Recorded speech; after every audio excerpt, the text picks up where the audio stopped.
네, 우리 사회 구석구석 꼼꼼히 들여다보고 인권을 바로 세우는 인권 새로 고친 코너입니다. 화요일마다 함께하는 박래군 사회인력재단 상임이사님 나와 계십니다. 안녕하세요. 네, 안녕하세요. 네.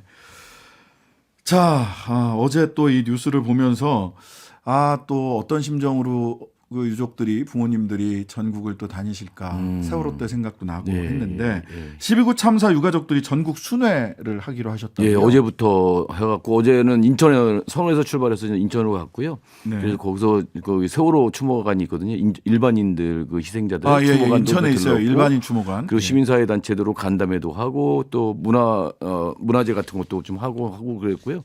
오늘은 이제 청주로 갔습니다. 네. 내일은 전주 정읍, 모레는 이제 광주를 이렇게 해서 그렇게 했다가 이제 저쪽에 경상도 쪽으로 해가지고 제주도 들렀다가 그리고 네. 이제 4월 5일 날 서울로 다시 오는 걸로 이렇게 돼 있거든요. 네. 근데 4월 5일이 뭐냐면 12구 이태원 참사 네. 159일째가 되는 날이거든요. 예. 왜냐하면 159일을 왜 중요하게 하냐면 159명의 희생자가 생겼잖아요. 네네, 그래서 네네. 159일째 되는 날 서울에 올라와서 시민들과 함께 그 버스 타고 갔던 그런 얘기들도 다시 좀 같이 나누고 그리고 문화제 이렇게 할 그런 계획을 갖고 있습니다. 특별히 전국 순회하면서 뭔가 이렇게 메시지가 있을 거 아니에요? 뭘 이렇게 하자라든지. 예, 제일 우선적인 저거는 지금 국회 홈페이지에서 지금 확인할 수 있는데요. 네. 12구 이태원 참사 진상규명 특별법 제정에 대한 여론들을 좀 모아보겠다. 네네. 그런데 이제 아무래도 서울에서 이제 계속 활동하고 그러시니까 서울 사람들은 시민들은 많이 알 수가 있는데 네. 또 이제 이렇게 지역에 가면 잘 모르시고 이제 그러거든요. 그래서 네. 직접 시민들 만나서 한번 얘기를 하겠다. 예전에 이제 세월호 참사 났을 때도 직접 전국을 돌면서 버스 타고 그리고 이제 그러셨잖아요. 서명도 받고 하면서 이제 특별법 만들어냈던 그런 경험이 있고 네. 세월호 참사 유가족들은 그 뒤에도 거의 매년 이게 전국을 한 번씩 돌면서 네, 맞아요. 시민들하고 간담회 갖고 하면서 이렇게 이어오고 있거든요. 지금 또 그런 길을 좀 걸어가는 것 같습니다. 그래서 세월호 관련해서는 지역마다 그렇게 지원하고 뜻을 함께하는 모임들이 또 이렇게 예, 많이 9년이 만들어져 지났지만 있죠. 아직도 국내에서 지역 모임이 이제 40개 정도가 있고요. 해외 네. 이제 20개 정도가 아직도 유지가 되고 있는 상황. 지금 그러니까 열흘간 전국 13개 지역을 도는 이유는 사실을 조금 더 잘 알리자라는 것도 있고 네. 12구 이태원 참사 진상규명 특별법 제정에 관한 예, 예. 국회 홈페이지에서 진행되는 청원 예, 예. 여기에 동참해달라. 그렇죠. 이게 3월 24일부터 이제 진행이 되고 있는데 네. 이게 이제 한 달 동안 진행이 되는 거잖아요. 예. 이제 지금 한 60% 가까이 이제 됐거든요. 네. 그래서 이제 이게 5만 명 달성이 되면 국회에서 이제 안건으로 다뤄야죠. 예, 청원이 돼서 성사가 돼가지고 이제 안건이 다뤄지는 거죠. 예, 안 되면은 이제 안건이 언제 다뤄질지 또 국회 일정에 따라서 예. 왔다 갔다 하는 거고 예. 5만 명이 되면 안건으로 정식으로 예. 상임위에서부터 다뤄야 됩니다. 예. 뭐 법적인 내용을 지금 말씀을 드린 거고요. 근데 지금 한 60% 정도, 예. 한 3만 명 됐다는 얘기네요. 그렇죠. 예, 이제 뭐 2만 명. 더 관심을 갖고 이제 많이 참여해. 이게 언제까지죠? 이게 한 달, 그러니까 4월 23일까지. 4월 23일까지. 근데 그 전에 이제 달성이 될 것 같습니다. 5만 명이니까 그렇게 뭐 네. 며칠 안에 이제 달성되지 않을까 생각이 이 듭니다. 특별법 관련해서는 핵심이 독립적인 조사기구. 독립적인 조사기구죠. 예. 그게 이제 그동안에 이제 조사에 대해서 이제 뭐 정부는 할 거 다 했다라고 얘기를 하고 이제 뭐 수사 넘길 사람들 몇 사람 넘기고 이제 그랬지만 네. 이제 유가족들이 보기에는 저 조사나 수사 이게 제대로 된 게 없다고 보는 거잖아요. 네. 실제 안 됐고요. 네. 그리고 뭐 내 아이가 어떻게 죽었는지, 내 가족이 어디서 죽었는지, 네. 어떤 이거 전부 다 10시 반에 뭐 죽었다 이렇게 말이 안 되잖아요. 네, 뭐 이런 네. 거에 대해서 진상을 밝혀달라라고 하는 거고 책임 규명해야 될 부분들이 상당히 많이 있는데 이런 부분들은 꼬리 자르기식으로 넘어갔다든지 이렇게 돼 있으니까 이걸 통해서 제대로 조사를 해서 책임자 처벌을 해달라라고 하는 요구를 하는 거죠. 사실은 며칠 전에 대통령께서 서해 수호의 날 가서 천안함 용사 등 예. 돌아가신 청년 장병들의 죽음에 공감하고 아파하면서 눈물을 흘리는 모습을 한 명 호명하면서 호명하고 이 모습을 봤습니다. 저는 뭐 진심으로 공감하셨다. 예, 예. 그런 눈물 참 보기 좋았다라고 생각이 되는데 또 한편으로는 이태원 참사 어머님들은 저 눈물을 어떻게 보셨을까라고 하는 예. 질문도 또 한켠으로는 그렇게 나왔습니다. 한번 면담하자고 하는데도 계속 한 번도 안 만나줬거든요. 네. 그죠. 그런 것들에 대해서 예를 들어 박근혜 대통령도 그때 어쨌든 한 달 이후에 좀 만났잖아요.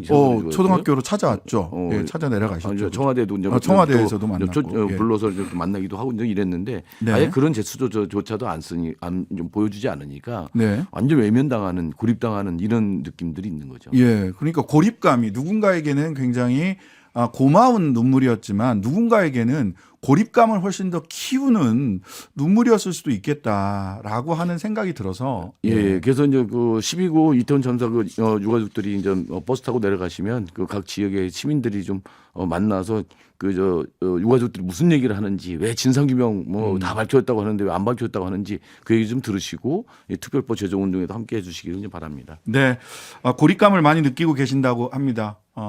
혼자 계시지 않는 거라고 지역에서 만나는 분들이 손도 잡아주시고 귀 기울여 주시면 좋겠다라는 생각해 봅니다. 자, 지난 23일 날 헌법재판소에서 뭐 정치적으로 그 검찰 수사권 축소한 법안이 합헌이다, 유효하다. 그 얘기만 막 나오고 그 얘기만 막 나오는데 사실은 인권운동하는 분들한테는 굉장히 중요한 맞습니다. 결정이 하나 더 있었습니다. 뭐냐면 한국의 이주구금제도 그 일부가 위헌이다. 헌법 불합치다. 예. 헌법 불합치 조금 다른데 어쨌든 이게 안 맞아. 이거 법 바꿔야 돼라는 결정을 했어요. 어떤 그렇죠. 내용인지 좀 소개를 해 주시죠. 예, 출입국관리법 68조 제1항이 이제 불법 체류자들 가지고 무기한 구금할 수 있도록 한 거거든요. 저 깜짝 놀랐습니다. 그 법안 내용 보고. 예. 그래서 이렇게 하다 보니까 이 사람들은 사실 범죄자도 아닌데 이 범죄자 저지른 사람도 아닌 사람들을 교도소 같은 그런 데다 가둬놓고 무기한으로 구금할 수 있다 이렇게 돼 있는 거거든요. 네. 그게 헌법에 맞지 않는다라고 한 거죠. 네. 그 이전에 이제 두 번씩이나 이제 그게 합헌이다라고 했다가 이번 세 번째 와서 이번에 이제 바뀌었고요. 국가인권위가 지난 22년, 지금 작년이죠. 작년 4월 15일 날 비슷한 내용의 이제 공고 이런 것들로 했는데 이런 부분들은 이제 헌법재판소가 수용을 한 거죠. 네. 그러니까 지금 우리나라 출입국 관료법 제 63조 제 1항을 보면 강제 퇴거 명령을 63조 1항이 예, 63조 1항을 보면 강제 퇴거 명령을 받은 사람을 즉시 대한민국 밖으로 송환할 수 없을 때 뭐 그럴 때 있잖아요. 네. 근데 그때 보호시설에 보호할 수 있다. 근데 보호시설이 말이 좋아 보호시설이지 사실상 구치소 네. 같은 곳이거든요. 그러니까 우리가 이제 외국인 보호소가 세 군데가 있거든요. 예. 화성이 있고 화성은 되게 유명하잖아요. 새우꺾기 고문. 새우꺾기 뭐 이렇게 해가지고 막 거의 고문을 했죠. 그렇죠. 그리고 또 두 번째로 유명한 데가 여수죠. 여수 화재 사건이라 갖고 그때 몇십 명 죽었잖아요. 이주민들이. 그다음에 이제 청주 보호소가 있는데 여기 청주 보호소는 청주 교도소로 쓰던 데를 갖다가 그대로 보호소로 외국인 보호소로 쓰는 거거든요. 그래서 말이 좋아서 보호소지 실제로는 감옥살이 하는 거 똑같은 거죠. 감옥에 구금하는 거 똑같은 상태인데 이걸 그러면 범죄자도 아닌 사람들을 이렇게 구금할 수 있느냐 뭐 이런 부분들에 대해서 문제 제기가 있고 사실 국제적으로도 이런 게 계속 문제가 돼가지고 대강 우리가 아는 그 나라들 같은 경우는 아무리 불법 체류자라 하더라도 100일 이상을 갖다가 없어요. 할 수 있도록 하지 못하고 있거든요. 그 말을 하자면 이게 두 가지가 지적이 됐는데 하나는 사실상 그런 교도소, 구치소에 감옥에다가 기한이 없이 이게 무기한할 수 있어서 실제로 이제 4년 동안을 갖다가 구금돼 있는 사람들이 있었어요. 아니 이게 무슨 일입니까? 강제 추방을 해야 되는데 뭐 여권 문제라든지 기타 등등 행정적인 문제가 있어서 이 사람이 범죄를 저지른 게 아니에요.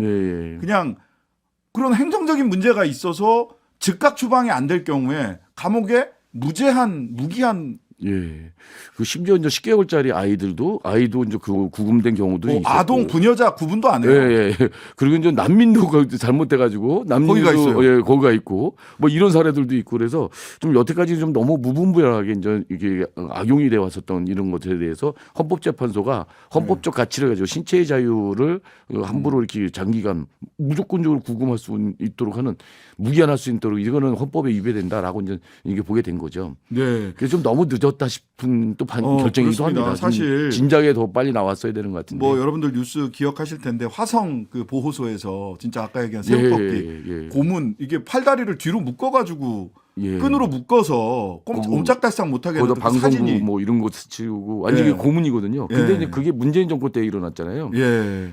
근데 법무부에서 그때 해명 자료가 나왔는데 이거 고문이 아니다 그러고 맨 처음에 나왔었어요. 예. 아니 저걸 가지고 고문이 아니라고 그럼 그러면 뭐가 고문입니까? 그렇죠. 그래서 깜짝 놀라갖고 제가 이제 옛날에 저의 그런 비슷했던 그 경험들 이런 얘기하면 고문이다라고 얘기하고 왕년에 있었는데 고문 좀 받아보시는 또. 예, 예. 그 다음에 또 하나 지적됐던 이렇게 무기한 이렇게 인신을 구속할 수 있다라는 점. 그 다음에 보니까 이거를 누가 결정을 하냐. 그렇죠. 지방 출입국 외국인 관서회장, 즉 예. 예전 말로 하면 출입국 관리사무소, 뭐 청주 사무소장. 그렇죠.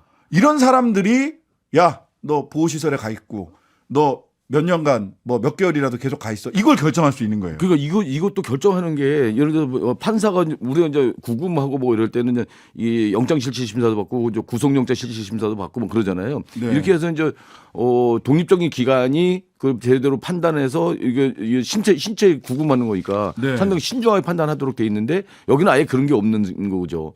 그래서 참 이렇게까지 해도 되나 싶을 정도로 이게 이제 막 불법 체류자라는 이유로 그냥 단속해서 거기 이제 행정의 거의 말단 그런 관서장이잖아요. 이 사람에 네네. 의해서 그냥 거기 보호소에 구금시키고 이렇게 하는 것들이 좀 여태까지 그냥 아무런 시정 없이 그냥 진행이 되고 있었던 거죠. 네. 그러다 보니까 이제 일단 갑자기 이걸 위헌 결정을 하면 이 법 자체가 없어지는 거니까 보호 조치를 못 하게 된단 말이죠. 네. 그러니까 이제 헌법 불합치 결정을 하면서 2025년 5월 31일까지. 예, 2025년 5월 31일을 시한으로 입법자가 개정할 때까지 적용된다 이렇게 돼 있습니다.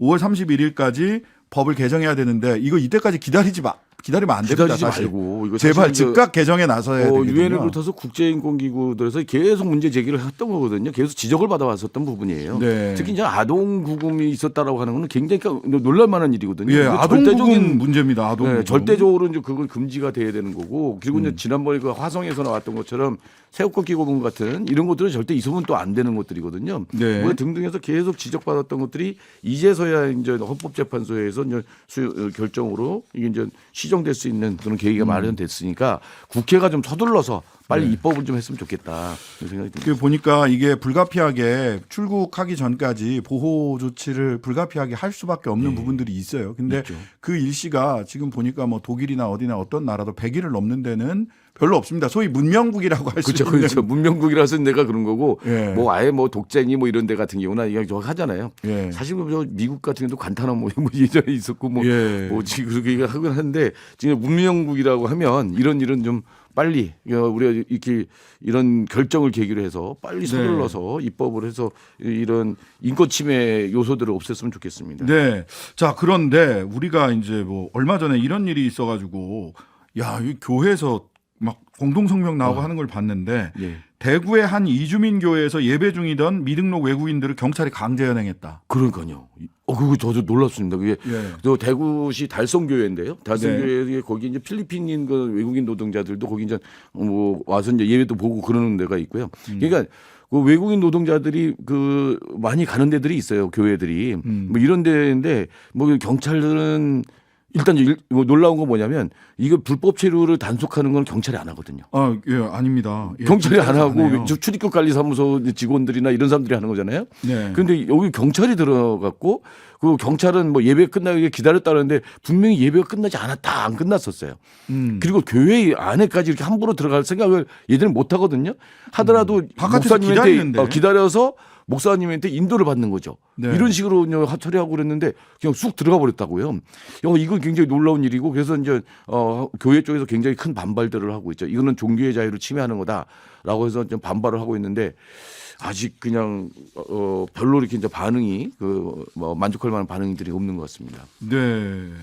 자, 경찰은 뭐 예배가 끝날 때까지 기다렸고 적법한 법 집행이었다라는 입장이긴 한데 대구 경북 종교인 연대 측에서는 지역 노동청과 출입국 외국인 사무소 등이 이주 노동자 문제를 담당하고 있음에도 경찰에 예배 중 난입해서 강제로 연행한 건 명백한 공권력 남용이다. 예, 이건 그래서 종교의 자유 침해다. 뭐 이런 얘기도 그 하실 것 같아요. 지역에 이제 지난주에 이제 지역에 갔었는데 그쪽에 이제 목사님들이 네. 이제 외국인들이 두려워서 일요일 날 예배를 못 보러 온다는 거예요.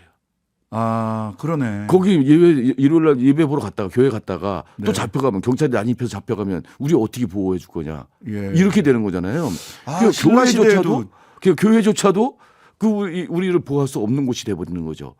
이런 것들은 상당히 참 신중하게 좀 생각을 해보고 이런 부분에 잘못됐다고 사과하고 시정 조치를 해야 되는 것 같아요. 네, 아니 신라 시대에도 소도라고 종교적인 곳에는 죄 지은 사람들도 보호해줬잖아요. 약하고 짐진자들이 쉴 수 있는 물가가 되어 주기 위해서 외국인 교회를 하고 있을 텐데 여기에 가서 일망타진 뭐 이런 느낌으로 간 것 같아요. 예, 맞습니다. 그리고 이제 우리나라 이 이주노동자 정책은 진짜 근본적으로 많이 뜯어 고쳐야 되거든요. 네네. 이게 불법 체류자가 양산될 수밖에 없는 그런 고용허가제 이걸 계속 유지하고 있고요. 예, 이제 소위 미등록제도. 예. 그래서 거기 이제 허가된 그 기간을 넘어가면 그냥 미등록자가 되는 거고 불법 체류자가 되는 거잖아요. 네. 이런 부분들을 계속 저렇게 단속을 해가면서 구금 시설에다가 보호하는 식으로. 이제 보호라고 하니까 저긴데 이런 식으로 하는 것들을 근무적으로 좀 바꿔야 되지 않을까 생각이 들고요. 어쨌든 근데 이 이주 노동자들이 지금 인력이 많이 필요하거든요. 농촌 그러니까 지역도 그렇고. 지난 17일 날 경기도 여주시청 앞에서 농민분들이 모여서 법무부가 대대적인 미등록 외국인 노동자 단속을 했는데 이게 예. 야 우리 봄 되면 농사 져야 되는데 농사 질 사람 하나도 농사 없다. 질 사람이 없어. 이제 농촌에 농사 가면 질 사람 없다. 예, 농촌에 가면 이제 농촌들이 노인들 중심이잖아요. 네. 그래서 이제 진짜 일손이 정말 부족하거든요.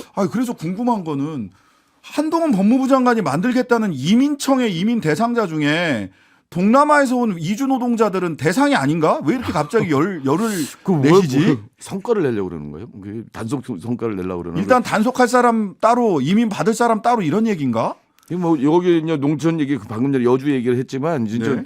그 외국인 노동자들 불법 체류자들을 단속하러 나오면 네. 이제 출입국 관련사 이게 나오잖아요. 그럼 나오면은 그쪽에 이제 그 마석 가구 단지 뭐 이런 데에서 네. 도리어 그 사업주들이 그거를 막아요.